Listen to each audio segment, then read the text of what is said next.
Olá pessoas, espero que estejam bem. Dando continuidade então às nossas aulas sobre o desenvolvimento da teoria atômica, vamos agora ver a segunda parte da aula 3 sobre o modelo atômico quântico.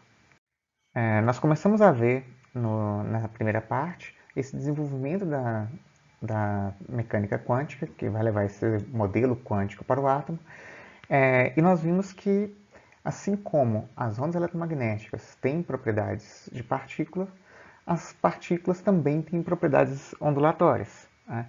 E tais ondas de matérias podem ser descritas pela equação lá de de Broglie, que descreve qual que é o comprimento de onda que essa onda-partícula pode ter de acordo com a massa da partícula e com a velocidade com que ela se move.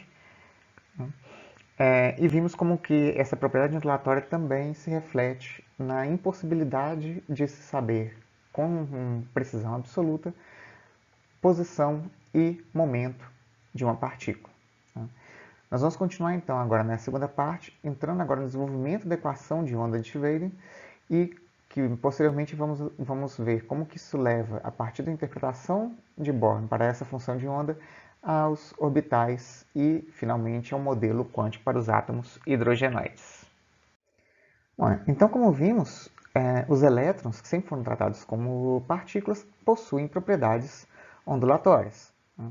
E nas dimensões de um átomo, o princípio da incerteza faz com que seja impossível determinar com precisão a posição e o momento desse elétron. Então, aquelas órbitas descritas lá pelo modelo de Rutherford e Bohr não são adequadas para descrever os elétrons em um átomo. Nessas condições, nas dimensões de um átomo, considerando a massa do elétron, as propriedades ondulatórias são predominantes. Bom, e aí, como que a gente faz? A primeira descrição matemática para descrever, que consegue descrever essa onda do elétron em um átomo, especificamente um átomo hidrogenoide, ou seja, com um único elétron, foi realizada pelo Schrödinger, que é famoso também pelo seu gato zumbi que estava ao mesmo tempo vivo e morto. Mas o que Schrödinger fez? Ele chegou nessa equaçãozinha aqui, que com 3 termos descreve o elétron, a função de onda de um elétron em um átomo hidrogenoide. Né? Já viu o que é isso, função de onda, o que é especificamente. Mas basicamente os 3 termos que aparecem aqui é um operador hamiltoniano, que nós vamos ver o que ele é, né? Uma função de onda, que basicamente descreve a forma da onda do elétron nesse meu átomo, que vocês já devem ter visto, que seria então aqueles orbitais, né? E a energia que o elétron pode assumir em cada um desses orbitais. Né? Parece simplesinho assim, mas aqui é bem mais complexo, tá? Não vamos aprofundar também demais nisso não. Tá? Bom, mas antes então da gente entender essa equação de onda de Schrödinger, entender o que cada termo desse, como que isso vai levar aos orbitais e as energias dos níveis quantizados do átomo, a gente precisa ver primeiro o que é essa função de onda. Né? O que é essa função de onda descrita aqui por essa letra psi. Bem, primeiramente, a gente pode classificar as ondas como sendo de 2 tipos, né? Propagantes e estacionárias. As ondas propagantes são aquelas que se deslocam no espaço, assim como é a luz, as ondas eletromagnéticas, a onda da minha voz, do som, né, que tá levando minha voz até o microfone, as ondas do mar, as ondas gravitacionais, são ondas que se propagam no espaço, que se deslocam no espaço. Entretanto, a gente tem também o que a gente chama de ondas estacionárias, que são aquelas ondas que estão confinadas, limitadas numa região do espaço. Né? O fato de elas estarem confinadas numa região do espaço faz com que elas automaticamente só possam existir com frequências específicas. Tá? Vamos começar com um exemplo mais simples, que seria uma onda estacionária unidimensional. O que seria uma onda estacionária unidimensional? A gente pode pensar como corda de um violão. Né? Imagina então que eu tenho uma corda aqui fixa nos braços de um violão. Então está presa um lado da corda, do braço, aqui está preso no outro lado do braço. Então vamos pensar que esse braço aqui com um comprimento L. Né? Então essa corda aqui, ela está presa nessa dimensão L e ela pode vibrar em relação ao eixo Y aqui. Né? Então ela vai para cima e para baixo em relação ao eixo Y. Como a corda está limitada nas suas extremidades, tá? Eu posso descrever essa vibração da corda no violão como uma onda estacionária unidimensional. Vamos lá, quais características que a gente tem dessa onda estacionária aqui pensando na corda do violão? Primeiro, como eu disse, para ser uma onda estacionária, ela está limitada numa região no espaço. Então, se eu vejo essa corda vibrando aqui nesse braço do violão, ela está fixa nessas duas extremidades, no ponto 0 e no ponto L, né, em relação ao eixo Y aqui.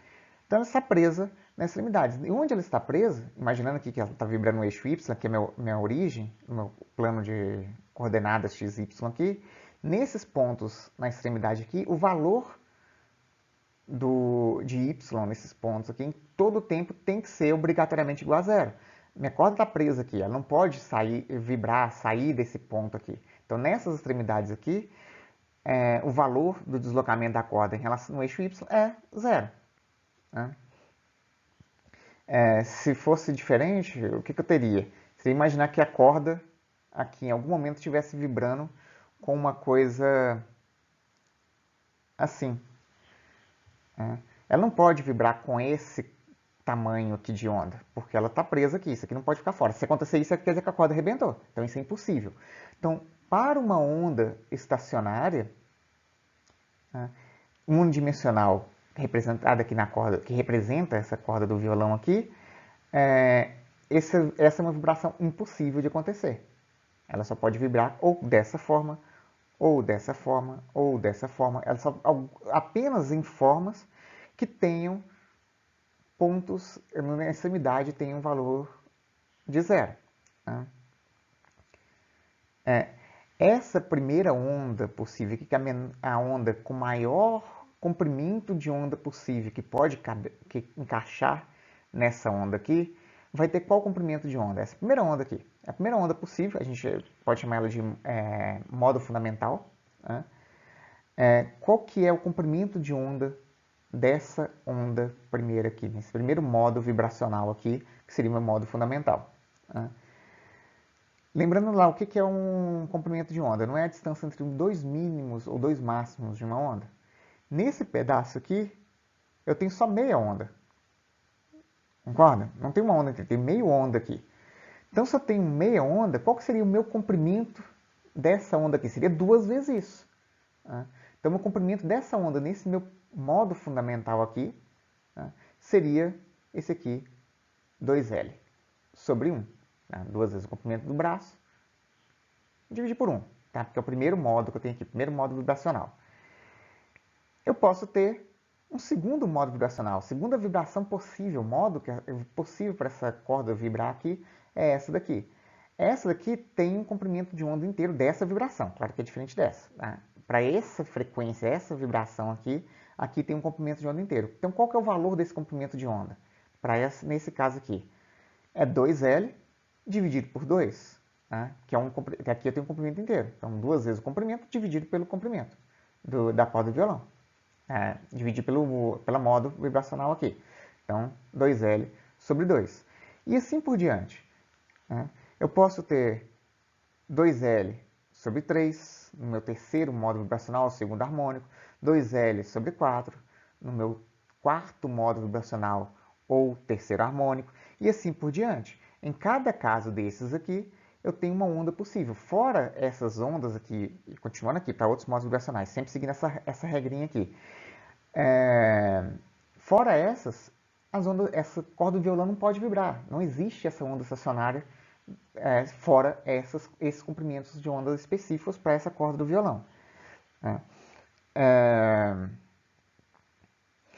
Uma coisa importante quando a gente está tratando dessas ondas estacionárias aqui, nesse caso da corda do violão, é que eu tenho sempre alguns pontos onde o meu valor de vibração vai ser obrigatoriamente zero. Então aqui, como nós vimos, é 0, 0, 0, 0. Aqui nesse também é. Né? Aqui a gente pode ver por esse desenhozinho aqui, enquanto esse lado de cada onda sobe, o lado de cada desce e vice-versa, esses 3 pontos aqui permanecem constantes. Esse ponto aqui também permanece constante. Esses pontos que não estão vibrando efetivamente, que o valor de y é constantemente igual a zero aqui, não varia, a gente chama de nó. Então aqui tem um nó, 2 nós, 3 nós. Tá? Aqui 1, 2, 3, 4, 5. E as partes onde eu tenho vibração efetiva, né, e onde inclusive minha vibração é máxima aqui, esses pontos onde minha amplitude da onda é máxima, é chamado de antinó. Né? Então temos os nós e os antinós.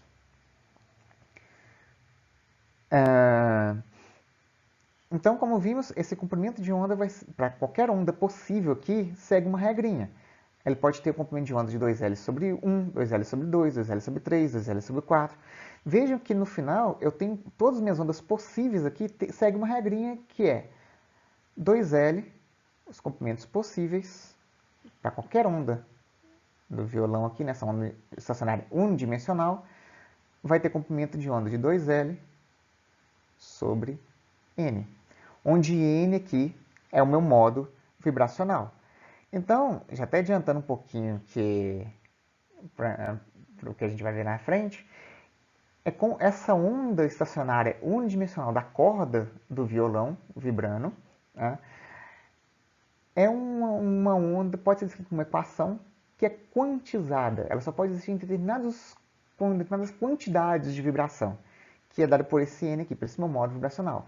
Então, essa onda do corda do violão vibrando pode ser descrita como uma onda estacionária quantizada. Tá? É uma onda estacionária, então ela é quantizada. E se eu quiser descrever uma equação que descreve o formato dessa minha onda aqui, que descreve esse formato aqui. O que é descrever esse formato? A equação que descreve esse formato é descrever a função de onda. Qual é o valor de f de y para cada valor de x correspondente. Então, tem uma função de onda. Essa minha função de onda, ou seja, meu valor de x, meu f de x, vai depender do quê? Vai ser dado por algum valor de y aqui, que vai depender de qual onda eu estou trabalhando. Se é a onda 1 como primeiro modo vibracional, segundo modo vibracional, terceiro modo vibracional e assim por diante.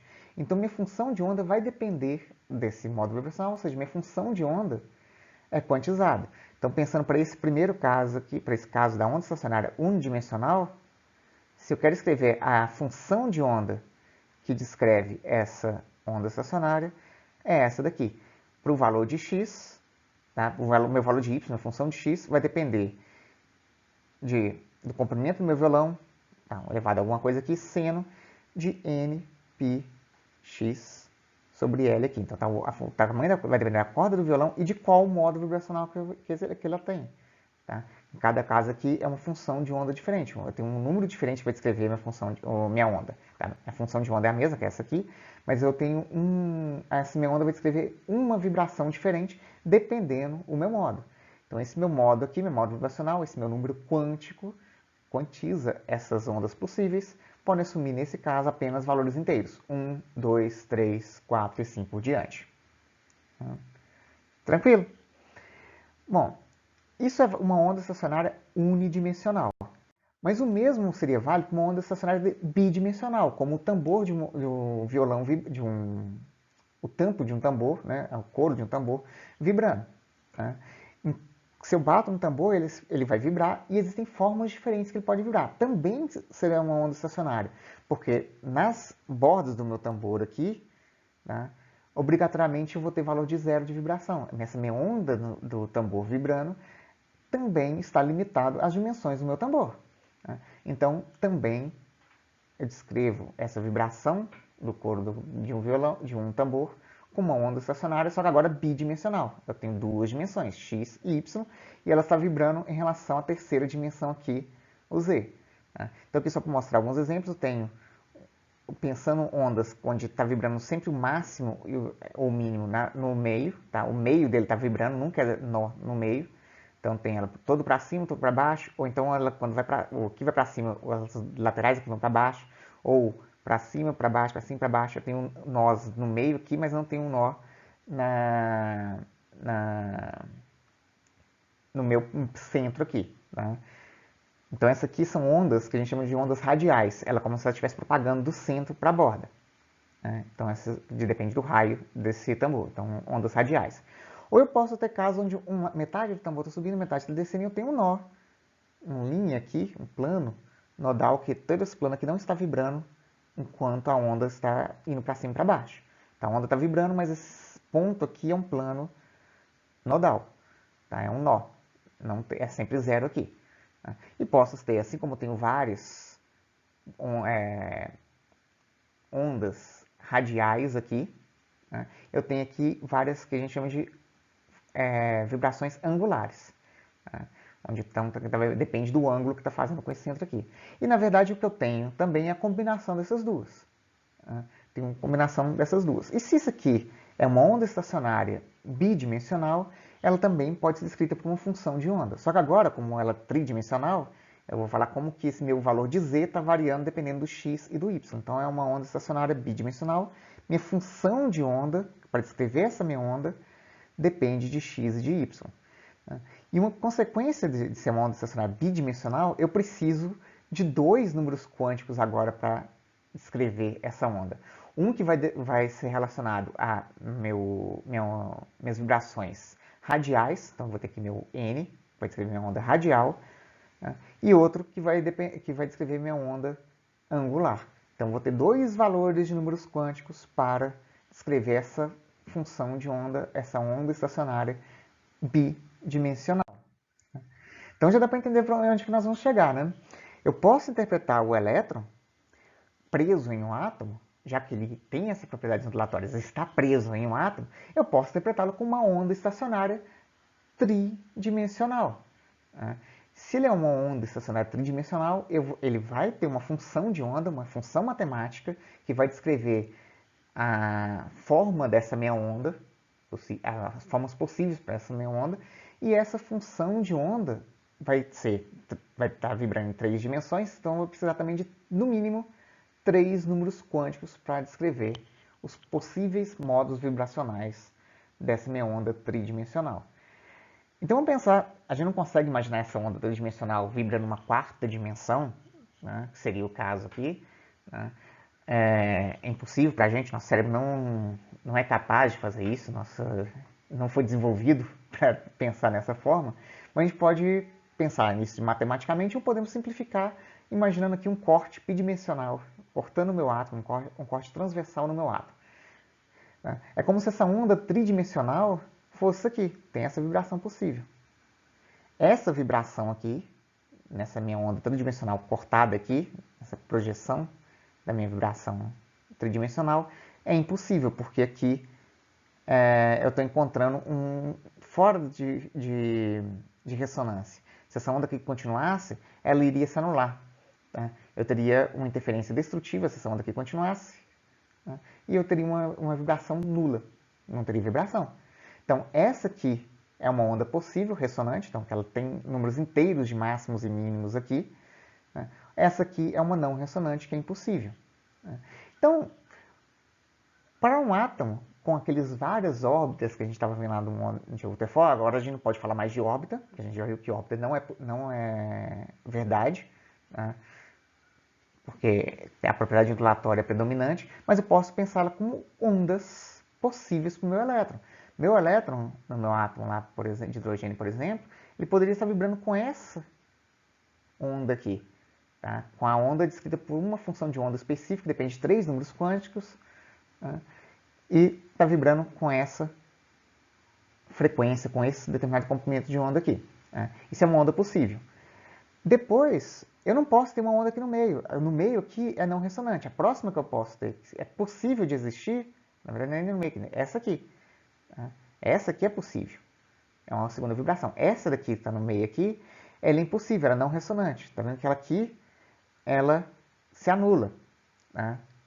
Então, o elétron pode estar com essa vibração, que tem determinada energia, pode estar com essa vibração, que tem determinada energia, mas ele não pode ter essa vibração no meio aqui.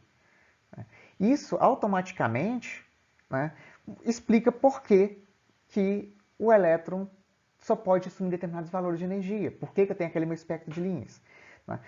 Pensando ele como partícula, não dá para entender muito isso, é contra-intuitivo. Né? Não tem muito sentido o elétron não poder descendo lentamente nas órbitas dele. Mas ele sendo uma onda, obrigatoriamente ele não pode ter qualquer valor de onda. Tá? Qualquer valor de comprimento de onda, qualquer frequência. Então ele não pode ter qualquer valor de energia.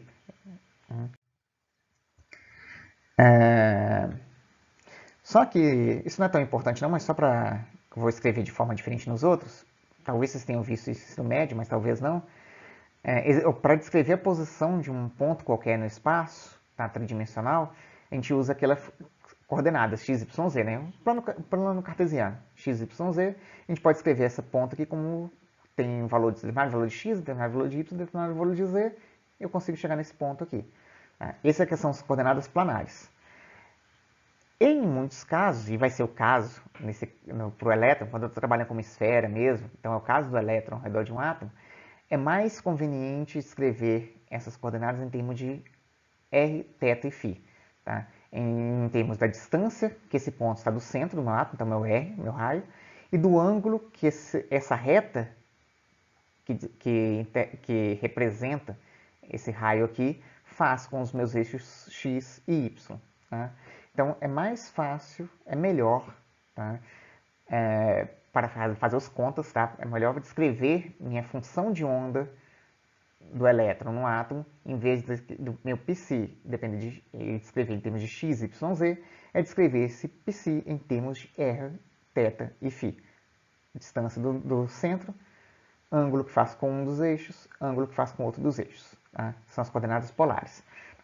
Isso não é importante, a gente não vai trabalhar com isso aqui agora, mas é só para vocês saberem que matematicamente é muito mais fácil trabalhar com isso, então nas próximas equações que eu vou mostrar, eu vou estar representando esse psi em termos de r, θ e φ.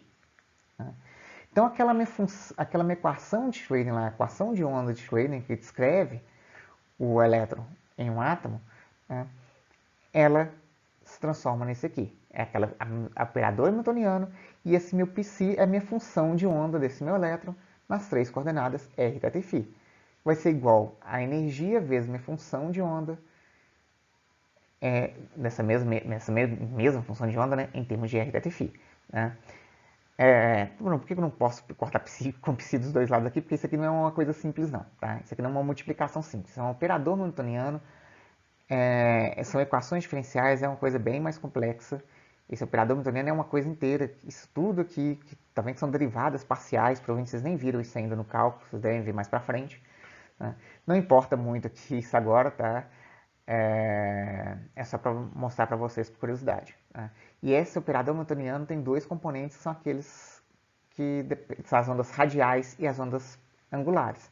Então tem esse termo aqui que depende apenas do raio, então é meu componente radial, e tem esse componente que depende dos ângulos θ e φ, é meu componente angular. Né?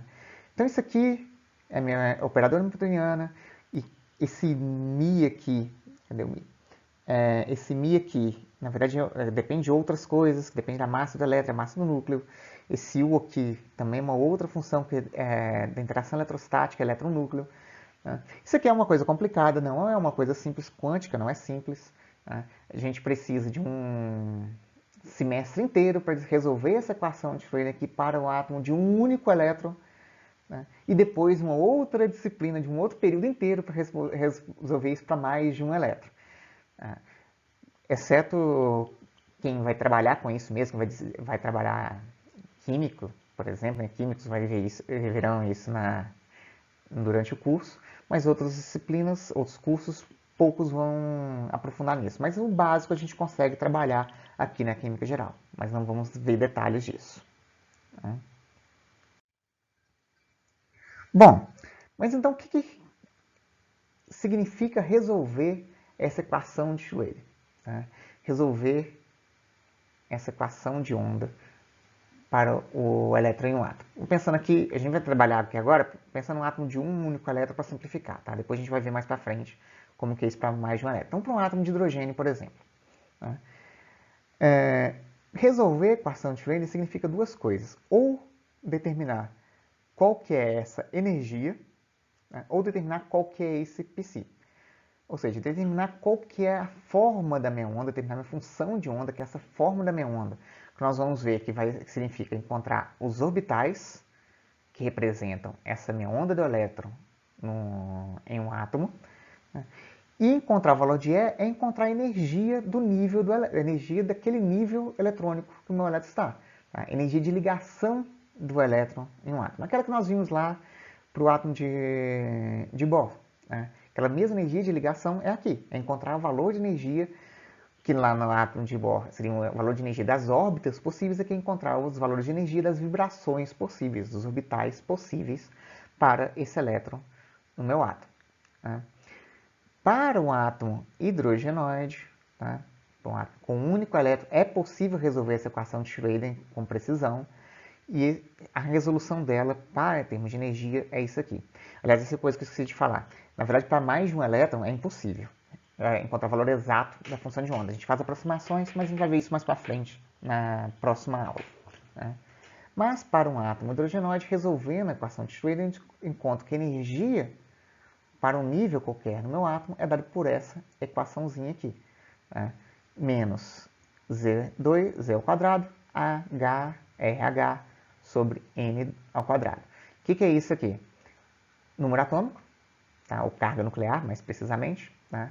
A carga nuclear elevada ao quadrado, constante de Planck, tá? E aquela constante de Heisenberg lá atrás. Tá? Pensa aqui, nessa equação que está escrita usando aquela constante em termos de frequência, 3,29 vezes 10 a 15 segundos a menos 1. E embaixo aqui a gente tem um dos números quânticos. Lembra que o seu elétron é uma função de onda tridimensional, representado por uma função de onda tridimensional. Eu preciso de 3 números quânticos para descrever. O primeiro desses números quânticos, né, quantifica minha energia. Tá? É um número quântico principal. É o único número quântico que entra nessa parte, nessa equação aqui. Os outros números quânticos, nós vamos ver depois, eles não influenciam na energia do meu elétron em um átomo hidrogenoide. Né?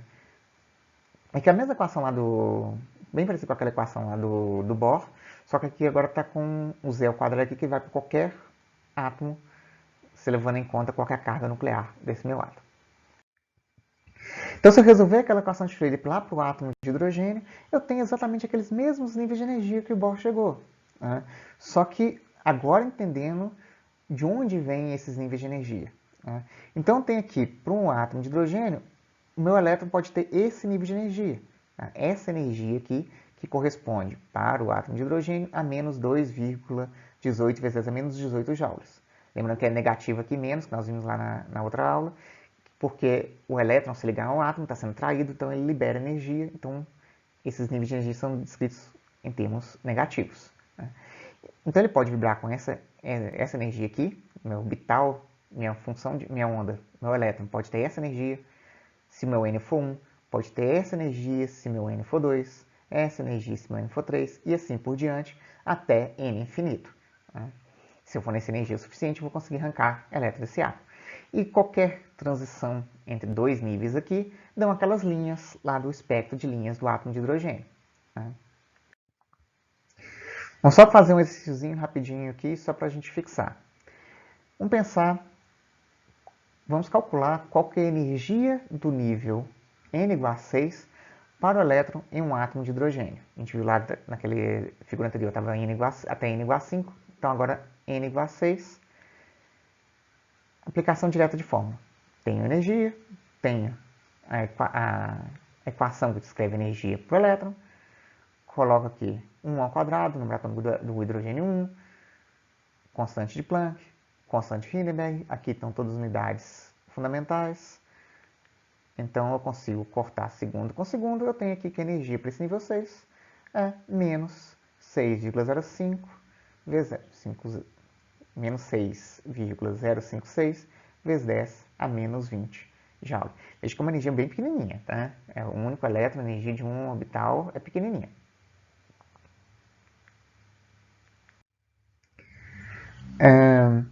E agora pensando em uma transição eletrônica. Qual que seria a frequência de um fóton emitido quando um elétron passa do nível 2 para o nível fundamental, que é o nível 1, de um cátion hidrogenoide C5, C5+. Né? Lembrando aqui, por que eu estou falando que tem que ser esse cátion hidrogenoide aqui? Porque essa equação que a gente trabalhou lá só vale para átomos hidrogenoides, com um único elétron. O carbono neutro tem 6 elétrons, não, essa equação do jeito que está ali não vale para ele. Né? Mas o carbono 5+, ele perdeu 5 elétrons, ele tinha 6 originais, só tem um elétron. Então eu posso descrever ele utilizando aquela equação. Essa equaçãozinha aqui. Então, se eu quiser calcular a energia da a frequência do fóton emitido, quando ele faz essa transição eletrônica do nível 2 para o nível 1, eu preciso saber qual é a diferença de energia entre esses níveis 2 e 1. Então, para resolver esse exercício, eu calculo primeiro a minha energia para o nível 2, tem aqui, né? Resolvendo em menos 1,96 vezes 10 a menos 17 joules, e faço a mesma coisa para o nível 1. Né? Lembrando aqui 6 ao quadrado, porque agora o meu número atômico é 6, então 6 ao quadrado, resolvo tudo isso aqui, n igual a 2 aqui, n igual a 1 aqui, e o valor para o primeiro nível, para o nível fundamental, é menos 7,34 vezes 10 a menos 17 joules. Agora eu simplesmente faço a subtração de um para o outro. Ele começa aqui do nível 2, tá? Ele passou do nível 2 para o nível fundamental. Então é energia do 2 menos final menos inicial. Então energia do 1 menos energia do 2. Né? Então a diferença de energia, o ΔE 2 para 1, é energia do 1 menos energia do 2. Faça a continha. Eu vou chegar neste valor aqui. Veja que esse valor é negativo. Esse valor é negativo. Essa é a energia do fóton. A energia do fóton não pode ser negativa. Tá? Aqui não é energia. Quando a gente chegou aqui nesse valor negativo, só quer dizer que essa energia do fóton, que essa energia está saindo. Né? Então, significa que o meu elétron, meu fóton está sendo emitido. Então, para a energia do fóton, né, como ele não pode ser negativo, vai ser o módulo dessa variação de energia, qualquer que seja essa coisa, vai ser ΔE. Esse ΔE é igual a HNI. Né? Se eu só rearranjo isso aqui, eu vejo que minha frequência para esse fóton vai ser, então, essa energia ΔE dividido por H, minha energia de 8,89 vezes 10 a 16 Hz. Tranquilo, né? Essa é a energia do meu fóton. Você podia perguntar qual a região do espectro que corresponde a esse fóton. Eu vou lá naquele desenhozinho do espectro e vejo que isso cai no raio-x, no ultravioleta, em que ponto daquele espectro essa frequência aqui cai, essa luz cai. E se o fóton fosse o contrário, esse fóton estivesse sendo absorvido, se eu emitir colocar um fóton e esse átomo no estado fundamental 1 absorvê-lo, eu vou passar o elétron de baixo para cima. Vai ser exatamente o mesmo fóton, né? Então a energia vai ser o mesmo, só que agora vai ser positiva, porque a energia estaria entrando no meu átomo estaria absorvendo essa energia. Bom, gente, é isso. Então, nessa segunda parte, nós vimos como que o fato do elétron ser uma onda faz com que eu tenha que descrever esse elétron no meu átomo como uma onda estacionária tridimensional. E para fazer isso a gente usa a equação de Schrödinger e resolução da equação de Schrödinger para um átomo hidrogenoide de um único elétron. Resolvendo a primeira parte aqui agora, que é encontrar a energia para as ondas possíveis, para as vibrações possíveis, para os orbitais possíveis para esse elétron, um átomo hidrogenoide, a gente consegue encontrar esse valor de energia. Tranquilo? É isso, continuamos então na parte 3, onde nós vamos ver a resolução da equação de Schrödinger agora para encontrar a função de onda propriamente dita. Até mais!